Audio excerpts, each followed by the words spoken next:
Un impressionnant incendie s'est déclaré près de Narbonne dans l'Aude ce samedi. 300 hectares sont partis rapidement en fumée. 170 personnes ont été évacuées. La pluie, fort heureusement, a permis d'aider les pompiers à fixer le feu dimanche, mais les dégâts sont importants.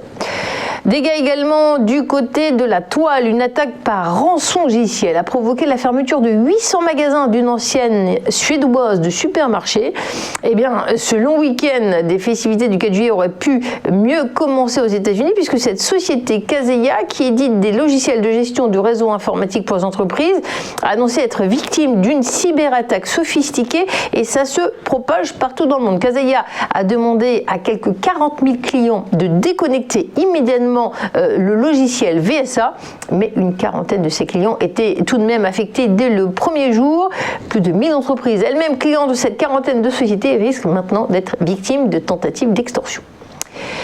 Au volet sanitaire, les chiffres hospitaliers de l'épidémie de Covid-19 sont restés stables en France, selon Santé publique France. Les hôpitaux comptaient dimanche 7 913 malades du Covid-19, dont 1104 en soins critiques.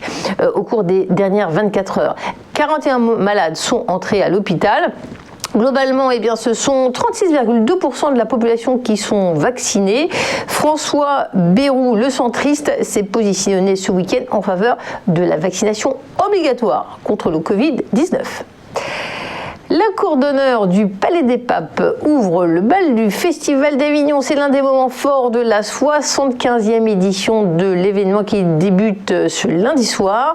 La comédienne de 68 ans, Isabelle Huppert, investit la cour d'honneur du Palais des Papes avec La Cerisay de Tchekhov. On tourne une page de publicité et on fera le point sur l'actualité et qu'on retrouvera nos invités.